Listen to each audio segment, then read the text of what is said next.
ప్రతిధ్వనికి స్వాగతం. Cricket bat దొంగలించే క్రమంలో చూసిందని 10 ఏళ్ల బాలికను పొడిచి చంపిన 14 ఏళ్ల పిల్లాడు. ప్రేమించి మరీ పెళ్లి చేసుకున్న భార్యను 5 నెలల గర్భవతిని చూడకుండా గొంతు కోసి చంపి ముక్కలుగా చేసి మూసీలో విసిరేసిన రాక్షసుడు. కట్టుకున్న ఇల్లాలిని కడుపు మార్చి ఎముకల గూడుగా మార్చిన పైశాచికత్వం. ఇంకో చోట మత్తుమందు ఇచ్చి 17 ఏళ్ల బాలికపై అత్యాచారానికి ఒడిగట్టిన నీచలు. ఇవేనా భర్తను చంపిన భార్య, ప్రియుడితో కలిసి పతిదేవుడు ప్రాణాలు తీసిన మహిళ? వింటేనే ఒళ్ళు గగురు పొడిచేలా చేస్తున్న దారుణమైన హత్యలు, హత్యోదంతాలు ఇవి. ఇటీవల తెలుగు రాష్ట్రాల్లో తరచూ ఇదే రక్త చరిత్ర. అయిన వాళ్లే యమకింకరులవుతున్నారు. కొందరు పసిప్రాయంలోనే పాశవిక ప్రవృత్తితో మనుషుల, రాక్షసుల అనే భయం కలిగేలా చేస్తున్నారు. మరి ఎందుకింత హింస? ఈ ధోరణులు నేటి సమాజాన్ని ఎటు తీసుకెళ్తున్నాయి? ఇదే అంశంపై నేటి ప్రతిధ్వని చర్చలో పాల్గొంటున్న వారు డాక్టర్ బి కీర్తి గారు, సామాజికవేత్త, డాక్టర్ మండాది గౌరీదేవి గారు, ప్రముఖ చైల్డ్ సైకియాట్రిస్ట్, డాక్టర్ మానస గారు, మానసిక ఆరోగ్య నిపుణురాలు. రైట్, ముందుగా కీర్తి గారు, ప్రేమించాడు, పెద్దల్ని ఎదిరించి మరీ పెళ్లి చేసుకున్నాడు, చివరికి అట్లీస్ట్ 5 నెలల గర్భవతిని కూడా చూడకుండా గొంతు కోసి కడతీర్చాడు, రంపంతో ముక్కలుగా చేసి మూసిలో పడేశాడు. ఉలిక్కి పడేలా చేసిన స్వాతి దారుణ హత్య, పెరుగుతున్న హింస ప్రవృత్తి చేస్తున్న హెచ్చరికలేంటి? అందరికీ నమస్కారం అండి. ముఖ్యంగా మనం ఇలాంటి విషయాలు చూసినప్పుడు సంఘటనలు చాలా ఎక్కువగా చూస్తున్నాం ఇప్పుడు రోజుల్లో. అవునండి. అసలు అహింసాయుతంగా మనం స్వాతంత్రాన్నే సంపాదించుకున్నాం, కానీ ప్రతిరోజు కుటుంబ వ్యవస్థలోనే హింసకి తావైపోతోంది. నాకు ఇలాంటి సంఘటనలు చూసినప్పుడు ఒక్కొక్కసారి అనిపిస్తుంది, ఎవరైతే ఇప్పుడు భార్యని హింసతో చంపేశాడో ఇతను ఏ రకమైన ఎక్స్పోజరు ఇతనికి బాల్యంలో జరిగింది. అంటే అతని తల్లిదండ్రులు గృహహింసకి ఇద్దరు తిట్టుకోవడం, కొట్టుకోవడం విపరీతంగా జరుగుతున్నాయి. ఇదేమి ఈ రోజుల్లో ఇప్పుడు జరిగింది కాదు, ఎప్పటి నుంచో జరుగుతున్నాయి. సో అలాంటి ఎక్స్పోజర్లో పెరిగిన పిల్లలకి ఇలాంటిది ఇంకా ఎక్కువగా ఉంటుంది అన్న అభిప్రాయం. అలాగే మన స్కూల్స్లో కానీ విద్యా సంస్థల్లో కానీ విలువల గురించి ఎంతవరకు చెప్తున్నాం మనం? ఇది ఆస్తి, అంతస్తు, కులం, మతం ఏమీ తేడా లేదు. తేడా లేకుండా అసలు భార్య అనేది, అలాగే భర్తను కూడా హింసించే వాళ్ళు ఉన్నారు. సో ఇది ఒక వస్తువులాగా చూస్తున్నారు. కానీ వివాహం అనేది ఇద్దరం ఏదన్నా చిన్న చిన్న విషయాలు, అనుమానాలు రానివ్వండి, ఏదైనా కూర్చుని మాట్లాడుకోవాలి అనే వ్యవస్థ పోయింది. ప్రతి వాళ్ళం మొబైల్లో టైపింగ్ చేసేస్తూ ఉంటాం, ఎప్పుడు చూసినా అదే చేస్తూ ఉంటాం, లేదా టీవీ సీరియళ్ళు చూస్తూ ఉంటాం, సినిమాలు చూస్తూ ఉంటాం. వీటితో మనం నేర్చుకునేది ఎంతవరకు ఉంటుంది? చిన్నప్పుడంటే నీతి కథలు అవన్నీ ఉండేవి. సో ఇలాంటివి ఏంటంటే తాత్కాలికమైన ఉద్రేకాలతో కాదు, ఇవి పక్కా ప్లాన్తో చెయ్యడానికి కూడా టిప్స్ కూడా మనకి వీటి ద్వారా మనకి యూట్యూబ్లో చూడనివ్వండి, వీటిలో చూడనివ్వండి, ఇవన్నీ కూడా ఆధారాలు అవుతున్నాయి. సో అందుకని కుటుంబ వ్యవస్థలో ఓర్పు, కూర్చుని మాట్లాడుకోవడం, పెద్దలతో సంప్రదించడం ఇవన్నీ పోయినాయి. వీళ్ళిద్దరి నిర్ణయాలు తీసుకోవడం అది హింసకు గురైపోతోంది. అదే లాస్ట్ సొల్యూషన్ అని చెప్పేసి అనుకుంటున్నారు భార్యాభర్తలు ఇద్దరు.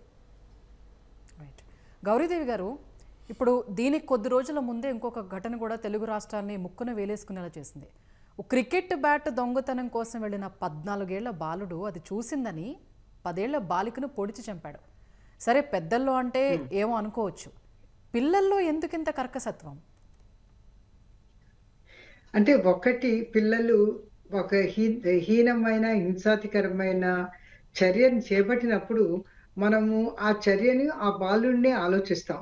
కానీ ఒకటి ఏంటంటే, ఆ బాలుడిలో పరిపూర్ణమైన వ్యక్తిత్వం కానీ, ఆ తర్వాత మెచ్యూరిటీ కానీ లేకపోవటం ఒకటి.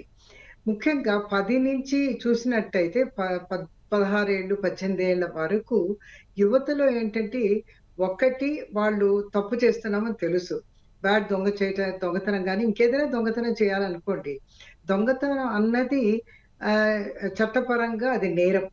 అది తెలుసు, నేరానికి శిక్ష ఉంటుందని కూడా తెలుసు. కానీ ఆ కోరికతో ఏంటంటే ఆ మెచ్యూరిటీ లేని పిల్లలు వెళ్ళి బ్యాట్ దొంగతనానికి వెళ్ళాడు. వెళ్ళినప్పుడు అతనికి తెలుసు పట్టుబడితే తనని తీసుకెళ్తారు పోలీసులు అని తెలుసు.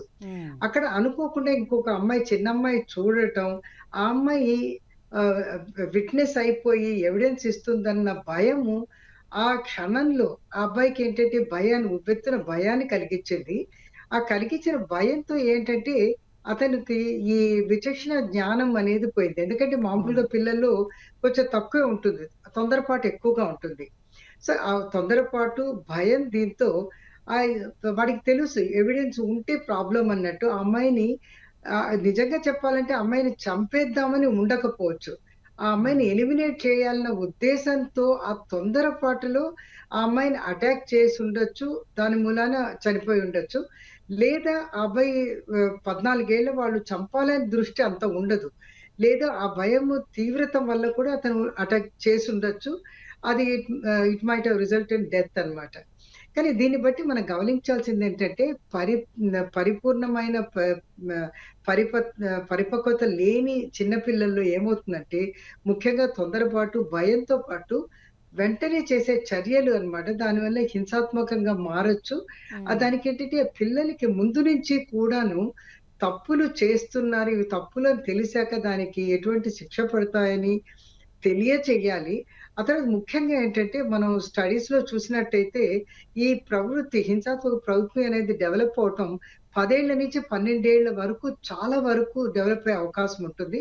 అది స్టెబిలైజ్ అవ్వడానికి 14 ఇయర్స్ వరకు వచ్చేస్తుంది. కాబట్టి ఈ సమయంలో పిల్లలకి ఇంట్లో గాని, స్కూల్లో గాని ఆహ్, మనము నేరం గురించి ఆ తర్వాత ఏ విధంగా ఉండాలి? మనం చూసినట్టయితే రామాయణం, మహాభారత కథలన్నీ చిన్నప్పుడు నేర్పించేవాళ్ళు. అదేంటంటే వే ఆఫ్ లైఫ్ గురించి చెప్పేవి. దానిలో కూడా హింసాత్మక సంఘటనలుంటాయి. కానీ హింసాత్మక సంఘటనలు చెయ్యటం వల్ల వచ్చే కాన్సీక్వెన్సెస్ ఏంటి? చెయ్యకుండా ఉండాలంటే ఏం చెయ్యాలి?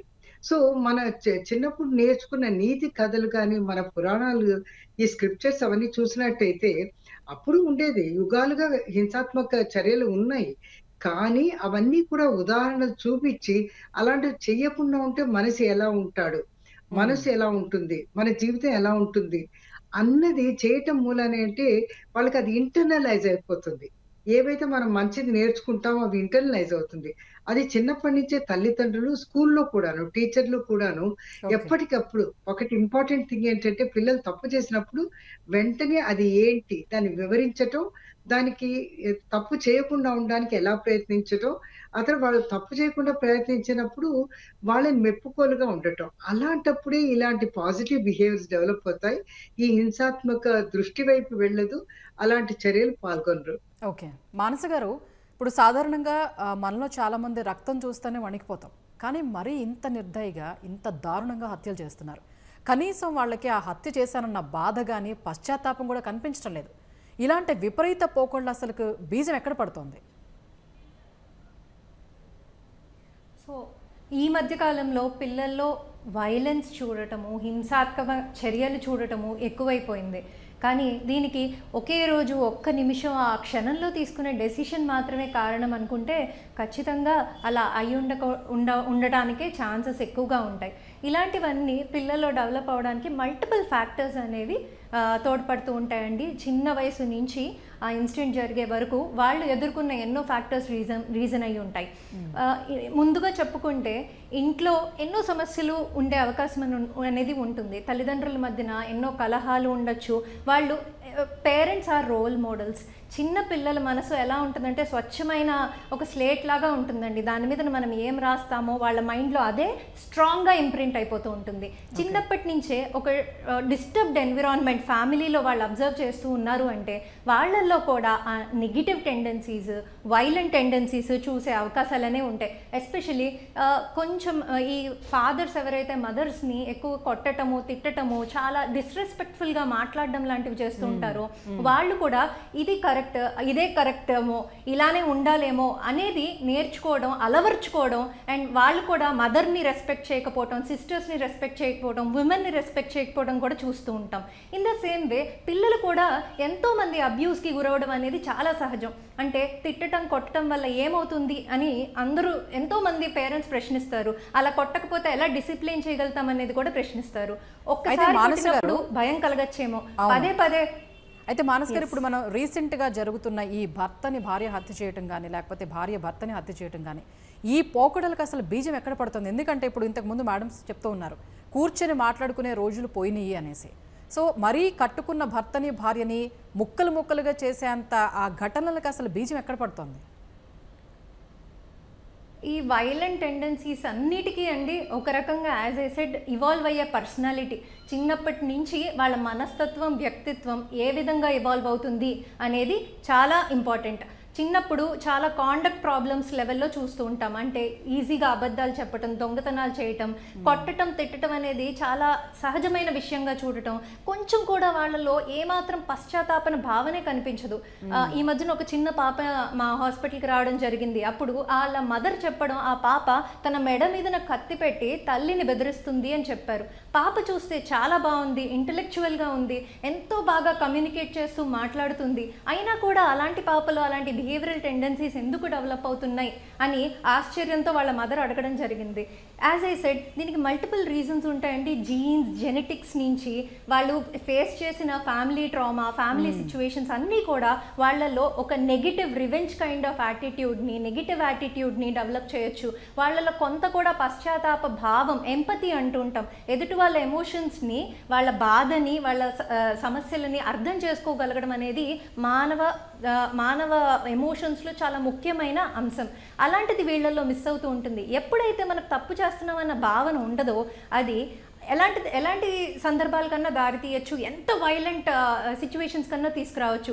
అలా భర్త భార్యని చంపినప్పుడు చాలాసార్లు ఇంటర్వ్యూస్లో వాళ్ళకి యాంటీ సోషల్ పర్సనాలిటీ ఉండడం అనేది గమనిస్తూ ఉంటాం. అలా ఉన్నప్పుడే వాళ్ళు ముక్కలుగా నరికి చంపినా కూడా వాళ్ళలో కొంచెం కూడా గిల్ట్ లేకపోవడం, కొంచెం కూడా పశ్చాత్తాపం లేకపోవడం జరుగుతూ ఉంటుంది. అండ్ వాళ్ళు ఇచ్చే జస్టిఫికేషన్ కూడా వాళ్ళ వైపు నుంచి ఇది కరెక్ట్, ఇది నేను ఇందుకే చేశాను, దీనికి 100% స్ట్రాంగ్ రీజన్ ఉంది అనే కన్విన్సింగ్ యాటిట్యూడ్తో వాళ్ళు మాట్లాడతారు. అసలు వాళ్ళు కమిట్ చేసింది ఒక క్రైమ్ అని మనకు అనే విధాన్ని వాళ్ళు తీసుకోవడం ఆర్ ఒప్పుకోవడానికి కూడా ఇష్టపడకుండా ఉంటుంది. అలా genes and psychological factors, multiple psychological factors, peer influences, దాంతోపాటు ఆల్కహాల్, స్మోకింగ్, డ్రగ్స్కి లోనైన వాళ్ళు కూడా చాలా ముఖ్యమండి. వీళ్ళల్లో కూడా వాళ్ళలో ఏదైతే తప్పు రైట్ అనే భావన వీళ్ళు కోల్పోతూ ఉంటారు. వాళ్ళు చేసే మిస్టేక్ అయినా సరే అది తప్పుగా పరిగణించకుండా వాళ్ళు ఆ ఇన్ఫ్లుయెన్స్లో ఎన్నో తప్పులు, ఎన్నో మిస్టేక్స్ కమిట్ చేయడం కూడా చూస్తూ ఉంటాం. ఇలా మల్టిపుల్ ఫ్యాక్టర్స్ అనేవి మనుషుల్లో వైలెన్స్కి దారి తీసే అవకాశం అనేది ఉంటుంది. రైట్. కీర్తి గారు, భర్తల చేతుల్లో చనిపోతున్న భార్యలే కాదు, భార్యల చేతుల్లో బలైపోతున్న భర్తల ఉదంతాలు ఇటీవల మనం కోకొల్లలుగా చూస్తున్నాం. ఆ హత్యలు కూడా పరమ భయంకరంగా ఉంటున్నాయి. దేశం మొత్తం ఇవి కలకలం కూడా రేపుతున్నాయి. వీటిని అసలు మనం ఏ కోణంలో చూడాలి? అండ్ వీటన్నిటిలో ఇప్పటి వరకు జరిగిన సంఘటనలన్నీ చూస్తే 90% పైగా లవ్ మ్యారేజెసే ఉన్నాయి. ఇది ముఖ్యంగా మనం చూస్తూ ఉంటే పాతకాలంలో 2 తరాలు 3 తరాలు కలిసి జీవించి జాయింట్ ఫ్యామిలీ సిస్టమ్ ఉండేది. ఇప్పుడు ఏంటంటే న్యూక్లియర్ ఫ్యామిలీ సిస్టమ్ వచ్చింది. లవ్ మ్యారేజెస్ అవుతున్నాయి, వెళ్ళిపోయి విడిగా ఉంటున్నారు. సో వీళ్ళిద్దరికీ ఒకళ్ళ మీద ఒకళ్ళకి పొజిటివ్నెస్ చాలా ఎక్కువ ఉంటుంది. గుర్తుపెట్టుకోండి, లవ్ మ్యారేజెస్లో ఈ అమ్మాయి నాకే సొంతం అవ్వాలి అనుకునే అభిప్రాయం చాలా ఎక్కువ ఉంటుంది, అటు భార్యకి కానీ ఇటు భర్తకు కానీ. దాని వలన వీళ్ళు ఇంకొకళ్ళతో ఎవరితో అయినా ఉన్నారు అన్నా కూడా ఒక రకంగా ఏంటంటే వాళ్ళ మీద వీళ్ళు ఇక భరించలేక వాళ్ళని చంపేసే స్థితి వరకు వస్తుంది. రెండోది, ఈ భర్త కాదు, మళ్ళీ కొత్త మోజులు పుట్టుకొస్తున్నాయి ఆడవాళ్ళలో కూడా. ఎందుకంటే మన ఒక్క మగవాళ్ళనే అనకూడదు, భార్యల్లో కూడా పెళ్ళయ్యి పిల్లలు ఉన్న వాళ్ళు కూడా కొత్తగా ఈ మధ్య రీసెంట్గా 2 రోజుల క్రితమే మా ఫ్యామిలీ కౌన్సిలింగ్ సెంటర్కి ఒక కేసు వచ్చింది. భర్త ఉన్నాడు, 2 పిల్లలు ఉన్నారు, అమ్మాయి ఏదో ట్రైనింగ్ అవుతానని బయటకు వచ్చి ఆటోలో అతనితో వెళ్ళిపోయింది. అంటే పిల్లలు ఉన్నారు అనే ఇమోషనల్ అటాచ్మెంట్ కూడా ఆడవాళ్ళకు ఉండట్లేదు. అవును. తాత్కాలికమైన ఆనందానికి లేకపోతే తాత్కాలికంగా ఎదుటివాడు ఏదో ఒక తృప్తిపరుస్తున్నాడనో, అది శారీరకంగా కావచ్చు, మానసికంగా కావచ్చు, ఆర్థికంగా కావచ్చు. సో ఇలాంటి వాటికి లొంగిపోయి ఆడవాళ్ళు కూడా భర్తని అంతం చేసేస్తే ఇక నాకు ఏ అడ్డు ఉండదు, ఇతనితో నేను ఉండొచ్చు అనుకుంటున్నారు. విలువలు దిగజారిపోయిన ఈ సమాజంలో నాకు ఎప్పుడూ ఒకటి అనిపిస్తుంది, డెన్మార్క్లో స్కూల్స్లో ఎంపతి అనేది ఒక సబ్జెక్ట్ అక్కడ. సో అలాంటి సబ్జెక్టు మనకు కూడా రావాలి.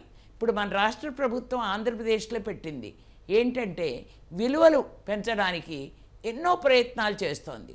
అలాగే ఎంపతి కూడా అందులో పెడితే గనక తోటి మనిషితో ఏదైనా ఒక విభేదం వచ్చినప్పుడు, అనుమానం వచ్చినప్పుడు ఎలా కూర్చొని మాట్లాడుకోవాలి అనేది ప్రధానమైన అంశాలుగా మాట్లాడాలి. క్రైసిస్ మేనేజ్మెంటు, నెగోషియేషన్ స్కిల్స్ ఇవన్నీ కూడా మనం పెంచితే కనుక పిల్లల వయసు నుంచే రావాలి. ఇది ఒక్కసారి పెరిగిపోయిన తర్వాత ఇంక వీళ్ళల్లో మారేదే ఉండదు. అందుకని చెప్పి మన స్కూలు విద్యా వ్యవస్థలో ఇవన్నీ కూడా ఇప్పుడు బలోపేతం చేయాలి. అలాగే ఇప్పుడు యువతగా ఉన్నవాళ్ళు కానీ, మధ్య వయస్కులు కానీ, ఇవన్నీ కుటుంబ వ్యవస్థలో చిన్న చిన్న పొరపాట్లు ఎవరికైనా వస్తూ ఉంటాయి. సరిదిద్దుకుని వెళ్ళడం, పిల్లల భవిష్యత్తు కోసం మనం ఇద్దరం బతకాలి, వీళ్ళిద్దరు కావాలి అని పిల్లల్ని కన్నారు. సో అలాంటి పిల్లలకి తల్లిదండ్రి ప్రేమ కావాలి అని చెప్పి భార్యాభర్తలు ఇద్దరు మర్చిపోవద్దు. అలా మర్చిపోతే గనక మనం పిల్లలకి చాలా అన్యాయం చేసినట్టు. సో మళ్ళీ ఇంకో జనరేషను మనం children in vulnerability and criminal బ్రెయిన్స్తో ఉన్న పిల్లల్ని మనం తయారు చేస్తూ ఉన్నట్లు అని చెప్పేసి తల్లిదండ్రులు తెలుసుకోవాల్సింది మాత్రం బాగా ఉంది ఈ విషయంలో. గౌరీదేవి గారు, చిన్నపిల్లలు బయట వారిని చంపడం కాదు, ఇప్పుడు సొంత అమ్మా నాన్నలను కూడా ఉపేక్షించడం లేదు. ఇప్పుడు ఇంతకుముందు మానస గారు మనకు ఒక ఎగ్జాంపుల్ కూడా చెప్పారు. ఇప్పుడు వద్దని వాళ్ళని వారించినా, దారి తప్పారని గద్దించినా, దండించినా కూడా ప్రాణాలు తీసేందుకు కూడా ఏమాత్రం వెనకాటం లేదు. ఈ తరహా ప్రవర్తనలకు ప్రధాన కారణాలు ఏం గమనించారు? అంటే మీరు చెప్పిన సమస్యని ఈ మధ్య కాలంలో చాలా తరచూ చూస్తూ నేను కూడా ఈ విషయం గురించి ఆలోచిస్తున్నాను. ఏ విధంగా సమాజంలో ఈ టీనేజ్కి వచ్చిన పిల్లలు, ముఖ్యంగా చిన్నపిల్లల దగ్గర నుంచి ఉన్నప్పటికీ కూడా వాళ్ళకేంటి ఈ తల్లిదండ్రులు బెదిరించటం, హింసాత్మకంగా వాళ్ళని బాధ పెట్టడం అట్లాంటివి చిన్నపిల్లల్లో ఉండదు. తరచు ఈ మధ్య కాలంలో ఇప్పుడు 4-5 ఉన్నారు నా చేతిలో. ముఖ్యంగా మగపిల్లలు, 1-2 అమ్మాయిలు ఉన్నారు. వీళ్ళు ఇదేంటంటే వాళ్ళు ఎంతసేపు వాళ్ళ గురించి ఆలోచించటము, తల్లిదండ్రుల్ని చాలా డిమాండ్ చేసుకోవడం. అసలు ఇప్పుడు ఈ విధంగా ఏమైపోయిందంటే తల్లిదండ్రులు అన్నవాళ్ళు వాళ్ళకి స్వేచ్ఛ అని ఒకటి ఇవ్వాలి. ఆ తర్వాత వాళ్ళని ఎట్టి పరిస్థితుల్లో రెస్ట్రిక్ట్ చేయకూడదు. డబ్బులు వాళ్ళకి కావాల్సినంత ఇవ్వాలి. ఎవరితో వెళ్ళాలంటే వాళ్ళతో వెళ్ళనివ్వాలి. తర్వాత చాలా మోడర్న్ లైఫ్ స్టైల్ కావాలనుకోవటము, ప్రపంచంలో ఉన్న సుఖాలన్నీ కూడా కావాలనుకోవటము టీనేజ్కి వచ్చేటప్పటికి పిల్లలు చాలా గట్టిగా మనసులో ప్రభావితం అయిపోయింది. దీనికి కారణాలు చాలా ఉన్నాయి. ముఖ్యంగా ఈ మధ్య కాలంలో న్యూక్లియర్ ఫ్యామిలీస్ లో ఏమైపోయిందంటే తల్లిదండ్రులు ఇద్దరు కూడాను ఉద్యోగాలతో బిజీగా ఉంటూ పిల్లలకి ఏంటంటే ఆ తర్వాత మనం మోడర్న్ గా పిల్లల్ని పెంచాలనే ఉద్దేశంతో వాళ్ళకి ఫ్రీడమ్ ఇవ్వటము, ఫ్రీడమ్ తో పాటు ఏంటంటే వాళ్ళకి అడిగినవన్నీ ఇవ్వటం. నేను కొంతమంది ముఖ్యంగా ఇట్లాంటి పిల్లలు ఎవరైతే అగ్రెసివ్ గా ఉంటే అమ్మ నాన్నని చంపడానికి కూడా వెళ్ళే పిల్లల్లో నేను చూసింది ఏంటంటే వాళ్ళకి కావాల్సిన దానికంటే కూడా వాళ్ళు అడగకపోయినా కూడా ప్రతి ఒక్క వస్తువులు, ముఖ్యంగా చాలా కాస్ట్లీ వస్తువులు కూడా వాళ్ళకి వయసుకు మించి ఇవ్వటము. ఆ తర్వాత పిల్లలు బయట వాళ్ళ స్కూల్లో ఏమైనా రిచ్ పీపుల్ దగ్గర నుంచి చూసినా కూడా అవన్నీ వీళ్ళు అడగటం, వెంటనే వీళ్ళు ఇచ్చేసేయడం.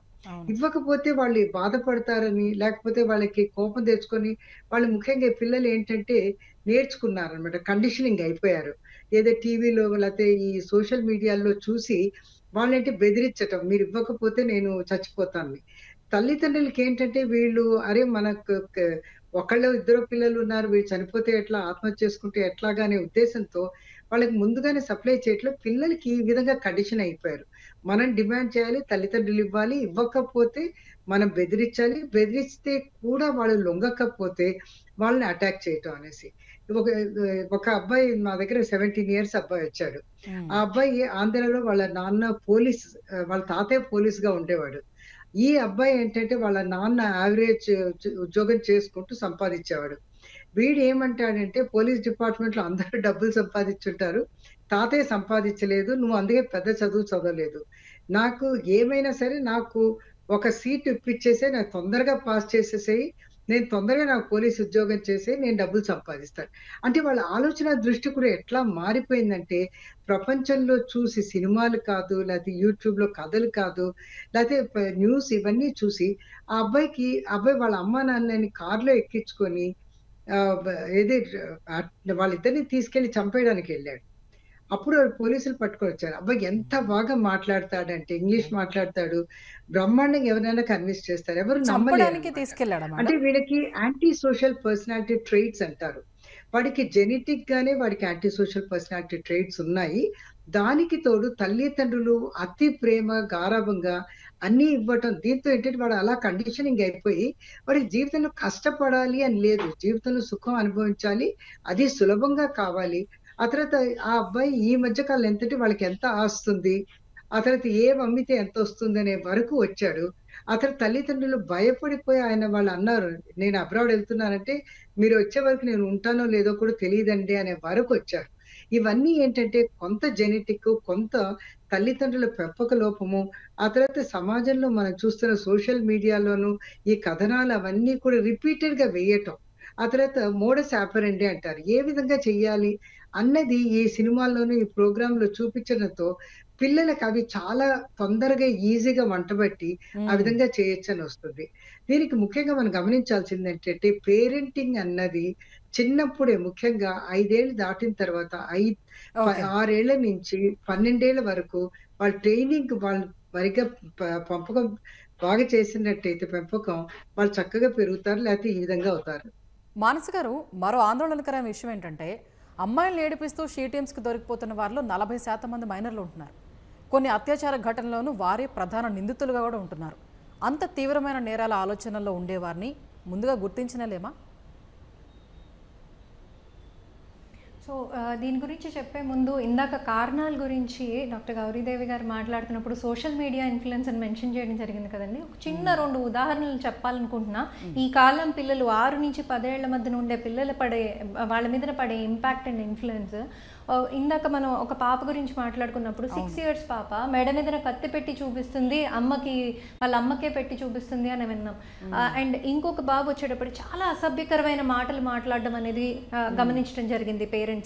వీళ్ళిద్దరి సినారియోస్లోనూ మేము తెలుసుకోవడానికి ప్రయత్నిస్తే వాళ్ళు చూసే రీల్స్, ఫోన్లో చూసే రీల్స్ లో చిన్న పిల్లలు ఇలాంటి తీరు, ఇలాంటి బిహేవియర్తో కామెడీ రీల్స్ లాగా చేయడము ఆర్ కొన్ని రీల్స్ చేయడం లాంటివి గమనించి వాళ్ళు అది ఇంట్లో ఇమిటేట్ చేయడానికి ప్రయత్నించడం కూడా జరుగుతుంది. సోషల్ మీడియా ఇంపాక్ట్ అనేది పిల్లల మీద, ఎస్పెషల్లీ పసి వయసుల మీదన అంత స్ట్రాంగ్ ఇంపాక్ట్ చూపిస్తుంది అనేది మనం గుర్తించాలి.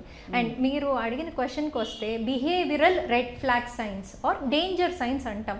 అంటే పిల్లల్లో ఈ ప్రవర్తనలో ఇలాంటి మార్పులు కనుక మనం గమనిస్తున్నాము అంటే వారి పర్సనాలిటీ అనేది ప్రాబ్లమాటిక్గా అవుతుంది, అంటే వాళ్ళల్లో కాండక్ట్ ప్రాబ్లమ్స్ లాంటివి మొదలవుతున్నాయి అని మనం గుర్తించడం అనేది ఇంపార్టెంట్. ఎలాంటివంటే కొంతమంది పిల్లలు అనవసరంగా అబద్ధం చెప్తూ ఉంటారు. వాళ్ళకు ఒక కారణం అనేది కూడా అవసరం లేదు. ఏం చేసావు నాన్న అంటే ఆ సందర్భంలో ఏదో దొరికిపోయినప్పుడో అవసరమైనప్పుడు అబద్ధం చెప్పడం కాదు, సరదాగా ఊరికే చెప్పినట్టు చెప్పేస్తూ ఉంటారు. పెథలాజికల్ లయింగ్ అంటుంటాం. అండ్ కొంతమంది పిల్లలు చాలా చిన్న వయసు నుంచే దొంగతనాలు చేయడం గమనిస్తూ ఉంటాం. అంటే చిన్న చిన్న వస్తువులు అవ్వచ్చు, పెన్సిల్ లాంటివైనా సరే, వాళ్ళు చెప్పకుండా తెలియకుండా వాళ్ళకి కావాలని అనిపిస్తే ఇంట్లో పేరెంట్స్ ఇవ్వలేదనో లేకపోతే ఫ్రెండ్స్ని అడిగితే వాళ్ళు ఒప్పుకోలేదనో దొంగతనం చేయడం మొదలు పెడుతూ ఉంటారు. దాంతోపాటు కొంతమంది పిల్లలు చాలా చిన్న వయసులోనే ఇప్పుడు వాళ్ళు తల్లిదండ్రుల మీదన చేయెత్తటం కానీ, వాళ్ళని కొరకడం, కొట్టడం లాంటి బిహేవియర్స్ అనేవి ఈ మధ్యన మరీ కామన్ అయిపోయినాయి. ఎస్పెషలీ ఇందాక మాట్లాడుకున్నట్లు పేరెంటింగ్లో ప్రాబ్లమ్స్ వలన, ప్రతిదానికి యాక్సెప్ట్ చేయటం వలన పిల్లల్లో మొండితనం పెరిగిపోయి చర్యలు పిల్లల్లో చూస్తూ ఉన్నాం. అయితే జనరల్గా ఇప్పుడు పిల్లలకి ఇల్లే తొలిబడి అంటాం మనం. మరి ఇట్లాంటి తరుణంలో మన ఇంటి నుంచే పిల్లల విషయంలో మనం ఎలాంటి దిద్దుబాటు మొదలు కావాలి? ముఖ్యంగా తల్లిదండ్రులతో పాటు ఈ విషయంలో టీచర్లు కానీ లేకపోతే పీర్ గ్రూప్స్ ముందున్న సవాళ్ళు ఏంటి? సో ఫస్ట్ థింగ్ అండి, ఇందాక చెప్పినట్టు ఆ బిహేవియరల్ రెడ్ ఫ్లాగ్స్ సైన్స్ అనేవి పిల్లల్లో గమనిస్తున్నారా పేరెంట్స్ అనేది చూసుకోవాలి. వాళ్ళల్లో అలా కొట్టినప్పుడు తిట్టినప్పుడు వాళ్ళల్లో పశ్చాత్తాపమే కనిపించట్లేదా, లేకపోతే చాలా వైలెంట్ బిహేవియర్స్ చేస్తూ ఉన్నారా, పిల్లలతో తరచూ గొడవ పడుతూ ఉన్నారా, అండ్ గొడవ పడినా కూడా వాళ్ళల్లో గిల్ట్ అనేది కనిపించట్లేదా. కొంతమంది యానిమల్స్ పట్ల కూడా విపరీతమైన చర్యలు చేయటం చూస్తుంటా, అంటే రాళ్ళు విసరటం, నిప్పు పెట్టడానికి ప్రయత్నించడం, ఇలాంటి బిహేవియర్స్ ఏమైనా చేస్తున్నారా, కావాలని ఏవో వస్తువుల్ని విరక్కొట్టడం, రివెంజ్ తీర్చుకునే యాటిట్యూడ్ని చాలా చిన్న వయసు నుంచే డెవలప్ చేసుకుంటున్నారా, లాంటి బిహేవియరల్ రెడ్ ఫ్లాగ్ సైన్స్ అనేవి అందరూ గమనించడం ముఖ్యం.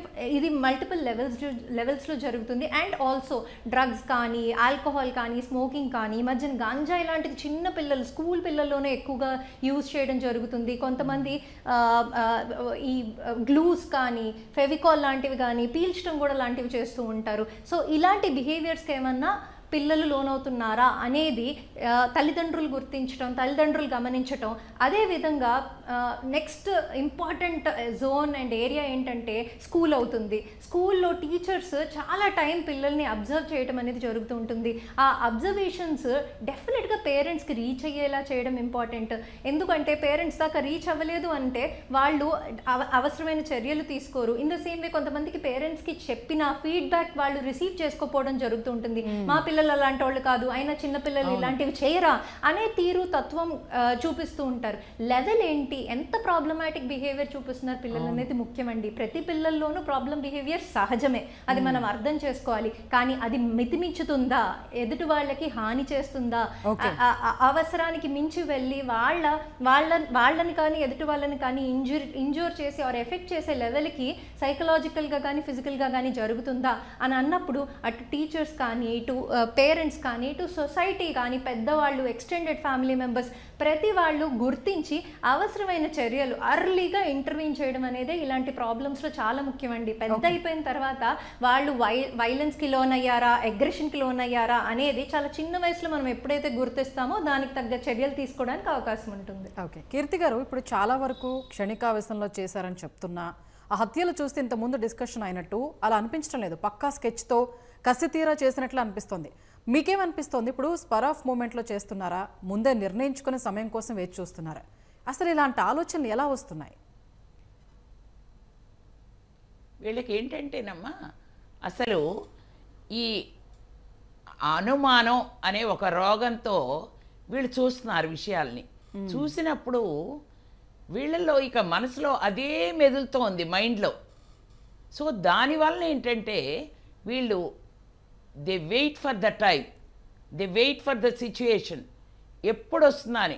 ఆ సిచ్యుయేషన్ వచ్చినప్పుడు వాళ్ళు ఎంత విపరీతంగా చేస్తున్నారో. ఒక అతను భార్యతో ఎప్పుడు గొడవ పడుతూ ఉండేవాడు. ఆ ఒకరోజు ఇంట్లో అన్నంలో వేడిగా లేదు అని ఆ అమ్మాయిని పిల్లలు ఇద్దరి ముందు కళ్ళ ఎదురుగుండా చంపేశాడు. సరే అతనికి లైఫ్ పడింది, మరి దాని గురించి కూడా ఆలోచించడం ఏంటో. So they wait for that time, ఎప్పుడు వీళ్ళని అంతం చేసేయాలి అనే ఆలోచనతోనే ఉంటున్నారు. కానీ రిపర్కషన్స్ అనేది వాళ్ళకి జీవితంలో శిక్ష పడుతుంది అనే రిపర్కషన్స్ గురించి ఆలోచించట్లేదు. దీనివల్ల పిల్లల మీద ఎంత ప్రభావం ఉంటుంది అనేది కూడా వాళ్ళు ఆలోచించట్లేదు. సో వీటన్నిటికీ ఒక కారణం ఇందాక ఎవరో మాట్లాడుతూ అన్నారు, ఏంటంటే మనకి సీరియల్స్లోనూ మీడియాలోనూ వీటిలో కనిపిస్తున్నాయి, ఎలా చెయ్యొచ్చు అనేది చూపిస్తున్నారు. అంటే ఏదో ఒక సంఘటనలో సిచ్యుయేషన్లో అక్కడ చూపిస్తున్నారు కాబట్టి దాని జరుగుతుంది. ఇందాక మాట్లాడినట్టు ఒక్కసారి ఒకటి చెప్పాలనుకుంటున్నాను నేను. చెప్పండి. పిల్లలు మాలాగా కష్టపడకూడదు, వాళ్ళని సుఖంగా మనం పెంచాలి అని చెప్పి తల్లిదండ్రుల ఆలోచన ద్వారానే తప్పు. అసలుకి పిల్లలకి అన్ని వసతులు ఇవ్వాలి, ఇంకా వాళ్ళు ఎందుకు కష్టపడాలి అసలుకి? వాడు చిన్న తప్పు స్కూల్లో చేశారు అని చెప్పిన టీచర్ మీద అంటున్నారు. అలాగే ఇప్పుడు కొన్ని కార్పొరేట్ స్కూల్స్లో కానీ వాటిలో నేను రీసెంట్గా ఒకటి అబ్జర్వ్ చేసిందంటే అన్నీ కూడా యాప్లోనే పెడతారు. అసలు మన పేరెంట్కి టీచర్కి మధ్య మాట్లాడుకునే సమయం కూడా ఇవ్వట్లేదన్నమాట. ఎందుకంటే మేనేజ్మెంట్లు ఏం చేస్తున్నాయంటే టీచర్తో మాట్లాడడానికి వీలేదు, టీచర్ ఫోన్ నెంబర్ తీసుకోవడానికి వీల్లేదు. ఇలాంటి రిస్ట్రిక్షన్ పెట్టడం వలన మా చిన్నప్పుడు మా పేరెంట్స్ కాలేజీకి వచ్చి స్కూల్కి వచ్చి టీచర్లతో మాట్లాడేవారు. మనం ఏం చేస్తున్నాము ఏంటి అనేది తల్లిదండ్రులకి టీచర్కి మధ్య చాలా మంచి అవినాభావ సంబంధం ఉండేది. టీచర్లకి ఇప్పుడు మనం ఎక్కువ టైం పిల్లలు స్కూల్స్లో ఉంటున్నారు కాబట్టి ఇందాక చెప్పినట్టుగా ఈ బిహేవియరల్ వీటి గురించి మనం సైకలాజికల్గా చాలా టూల్స్ ఉన్నాయి. అవి గనక మనం ఏదైతే పిల్లలకి ప్రోగ్రెస్ రిపోర్ట్స్ మార్క్స్ చేస్తున్నామో ఇలా బిహేవియర్ గురించి కూడా మనం అసెస్మెంట్లు చేస్తే చాలా బాగుంటుంది విద్యా వ్యవస్థలో. ఓకే గౌరీదేవి గారు, సైకాలజీలో కాపీ క్యాట్ అని అంటూ ఉంటారు. జరుగుతున్న ఈ నేరాల్లో కూడా అలా ఒకరిని చూసి మరొకరు హింసాత్మక ఘటనల బాట పడుతున్నారా, లేక ఎప్పటి నుంచో తాము చేయాలనుకుంటున్న నేరాలకు ప్రస్తుత పరిస్థితులను ఒక సాకుగా చూపిస్తున్నారా?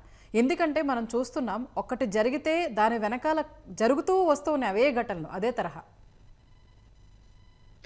ఒకటి మనం కాపీ క్యాట్ అనే దానికి ముందు మనం గమనించాల్సిందంటే హ్యూమన్ బిహేవియర్ ఎలాంటిది అంటే ఏదన్నా మనం చూసి మనకి అది చాలా అపీలింగ్ గా ఉంది, దానివల్ల మనకు ఉపయోగపడుతుంది అనంటే వాటిని గబుక్కుని మనం పికప్ చేసుకుంటాం. ఏదైతే సుఖము సులభంగా ఉంటుందో నేర్చుకుంటాము, ఏదైతే కష్టంగా ఉంటుందో అది మనిషి స్వభావం. ఒకటి ఇప్పుడు ముఖ్యంగా చూసినట్టయితే ఈ పిల్లలకేంటి ఒకటి ఏది చూస్తారో అది మోడలింగ్ చేస్తారన్నమాట. ఏది తల్లిదండ్రుల దగ్గర ఉండొచ్చు, లేకపోతే సినిమా యాక్టర్లు ఉండొచ్చు, లేకపోతే ఎవరినన్నా చూస్తే వాళ్ళలో మంచి నేర్చుకుంటారు, చెడు నేర్చుకుంటారు.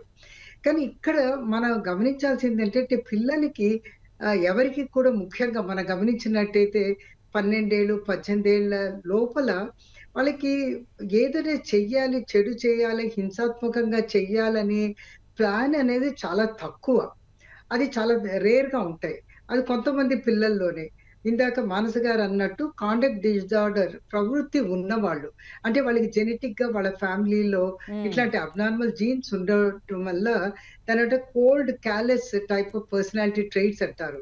వాళ్ళు చాలా కోల్డ్‌గా ఉంటారు. వాళ్ళు అన్నీ చూసి అన్ని చెడు పనులే నేర్చుకుంటారు. ఆ తర్వాత వాళ్ళు చేసిన దానికి వాళ్ళు సిగ్గుపడడం గానీ, పశ్చాత్తాపపడడం కానీ అట్లాంటి వాళ్ళేంటంటే ప్లాన్ చేసి ఏదైనా చేస్తారు. ఆళ్ళేంటంటే దాని అపోజిషన్ డిఫైన్డ్ కాండక్ట్ డిజార్డర్ అంటారు. వాళ్ళు కచ్చి పెట్టుకోవడము, వాళ్ళు అనుకున్నవి జరగకపోతే కోపం పెట్టుకోవడం, వాళ్ళని ఎట్లన్నా ఏమైనా చేద్దాం అనే ఉద్దేశంతో ఉంటారు. కానీ మెజారిటీ ఆఫ్ పిల్లల్లో మనం చూసినట్టు ఎందుకంటే మనం నెగెటివ్‌గా మాట్లాడుతున్నాం కాబట్టి పిల్లల గురించి ఎప్పుడు మన నెగెటివ్‌గా చెప్పకూడదు.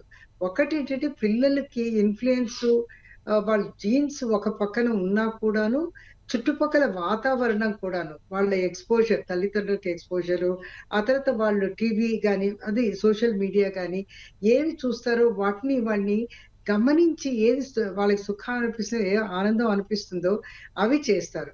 ఆ తర్వాత ముఖ్యంగా ఏంటంటే సమస్యలు వచ్చినప్పుడు వాటి ప్రాబ్లమ్ సాల్వింగ్ స్కిల్స్ అంటాం అన్నమాట.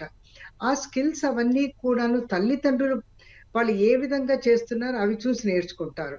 కాబట్టి ఈ నెగెటివ్ ప్రవృత్తి ఎప్పుడొస్తుందంటే తల్లిదండ్రులు గాని, స్కూల్‌లో ఫ్రెండ్స్ గాని, సీనియర్స్ గాని, టీచర్స్ గాని వాళ్ళు ఏ విధంగా అయితే పిల్లల్ని హ్యాండిల్ చేస్తారో ఆ నెగెటివ్‌వి అదేంటంటే క్విక్ రిజల్ట్స్ ఇస్తాయి. కాబట్టి వాటిని నేర్చుకోవడానికి ప్రయత్నం చేస్తారు. ఆ నెగెటివ్‌గా చేసుకున్నప్పుడు ఏంటంటే వాళ్ళు నేను ఇందాక అన్నట్టు మెచ్యూరిటీ తక్కువుంటుంది. వాళ్ళ పరిపక్వం తక్కువ. వాళ్ళ దాన్నంటే విచక్షణ జ్ఞానం అంటారు. మన తెలుగులో చెప్పాలంటే. అది ఇంకా వాళ్ళు డెవలప్ అవుతుంది కాబట్టి ఏది మంచి, ఏది చెడు అనే విచక్షణ జ్ఞానం తక్కువ. తొందరపాటు వీటి వల్ల వాళ్ళేంటంటే ఇరుక్కుంటారు. ఈ సమస్యల్లో ఇరుక్కుంటారు. ఆ సమస్య నుంచి బయటికి రావడానికి వారు కారణాలు చూపిస్తారు. ఇందాక చెప్పిన conduct disorder, callus type of personality వాళ్ళు చాలా తక్కువ. కానీ మిగతా వాళ్ళంతా పిల్లలు వాళ్ళు ఎన్విరాన్మెంట్ ఇన్‌ఫ్లూయెన్స్ వల్ల వాళ్ళని నేర్చుకొని వాళ్ళు తప్పుకోవడానికి కోసం ఈ విధమైన కోపింగ్ స్కిల్స్ చేస్తారు. కాబట్టి వాళ్ళందరికీ చిన్నప్పటి నుంచే పాజిటివ్ కోపింగ్ స్కిల్స్ నేర్పించాలి. ఏది మంచి, ఏది చెడు, ఏ విధంగా చేసుకుంటే మన జీవితంలో పాజిటివ్‌గా పైకి ఎదగొచ్చు అన్నది నేర్పించి నెగటివిటీ వల్ల వాళ్ళ జీవితంలో ఏ విధంగా పైకి రాలేకపోతారు అన్నది మనము నేర్పించాలి. దీనికి ఓకే అండి. యూనివర్సల్ ఎడ్యుకేషన్ అంటారనమాట. ఓకే. దానిలో పిల్లలకి ఏ విధంగా వాళ్ళు పాజిటివ్ యాటిట్యూడ్‌లో లైఫ్ స్కిల్ ట్రైనింగ్ అన్నమాట. ఆర్ ఓకే అండి. ఎడ్యుకేషన్ అవి నేర్పిస్తాం. తద్వారా రైట్. వాళ్ళకేంటంటే పాజిటివ్‌గా బిహేవ్ చేయడం నేర్చుకుంటారు. రైట్. కీర్తి గారు, మద్యం, మత్తు పదార్థాలు రాస్తున్న మరణ శాసనాలు కూడా చాలా ఉంటున్నాయి. ముఖ్యంగా అటువంటి వాటి పీడ విపరీతంగా పెరిగిపోయింది. పెద్దల నుంచి పిల్లల వరకు పాకుతుంది ఆ జాడ్యం. ఆ మత్తు నుంచి విముక్తి కోసం ఇకనైనా ఏం చేయాల్సి ఉంది?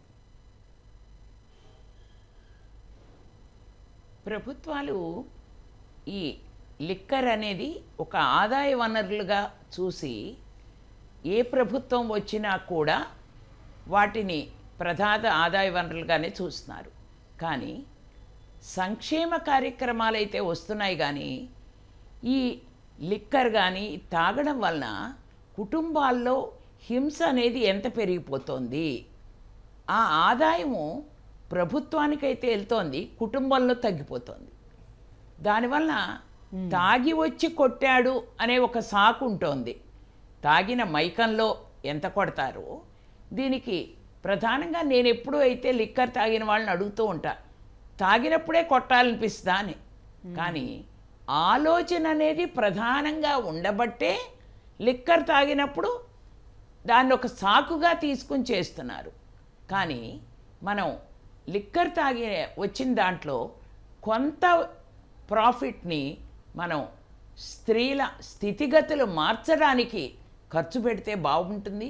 ఎందుకంటే రీసెంట్గా మేము హోమ్ మినిస్టర్ గారు కలిసినప్పుడు ఈ లిక్కర్లో వచ్చిన ఒక 2% ప్రాఫిట్ని ఈగల్ ఖర్చు పెడుతున్నా అన్నారు. దానివల్ల ఈరోజు మనకి డ్రగ్స్ అలాంటివన్నీ కూడా నిరోధించడానికి ప్రివెంటివ్ మెజర్స్కి ఉపయోగిస్తున్నారు. అలాగే స్త్రీల స్థితిగతులు మెరుగుపడడానికి ఇంకొకటి, కుటుంబ వ్యవస్థలో పెళ్లి చేస్తే మా బాధ్యత అయిపోయిందిలే అని తల్లిదండ్రులు అనుకోవడం మంచిది కాదు. కుటుంబంలో ఒక సమస్య వచ్చినప్పుడు పెద్దవాళ్ళు కూర్చుని మాట్లాడి దాన్ని పరిష్కార మార్గంగా వెళ్ళాలి. నేనైతే ఇంకొకటి మన ఆంధ్రప్రదేశ్లో చెప్పగలిగింది ఏంటంటే, జిల్లా స్థాయిలో మనకి డొమెస్టిక్ వైలెన్స్ కానీ వన్ స్టాప్ సెంటర్స్ కానీ ఉన్నాయి. కింద స్థాయిలోకి రావాలంటే మండల స్థాయిలో జెండర్ రిసోర్స్ సెంటర్స్ అని చెప్పి మన మహిళా సంఘాల ద్వారా సెర్ప్ ప్రోగ్రాం ద్వారా జరుగుతున్నాయి. కానీ గ్రామ స్థాయిలో గుజరాత్లో చేశారు. విలేజ్ వెల్నెస్ సెంటర్స్లో డొమెస్టిక్ వైలెన్స్ ఒక పబ్లిక్ హెల్త్ ఇష్యూ కింద తీసుకుని గ్రామ స్థాయి వరకు వచ్చినప్పుడు సమస్య ఎవరికైనా వచ్చింది అనగానే స్త్రీలు వెళ్ళి చెప్తారు, తాగొచ్చి మా ఆయన కొడుతున్నాడండి అన్నప్పుడు సోషల్ సపోర్ట్ సిస్టమ్ నెట్వర్క్ కూడా పెరగాలి.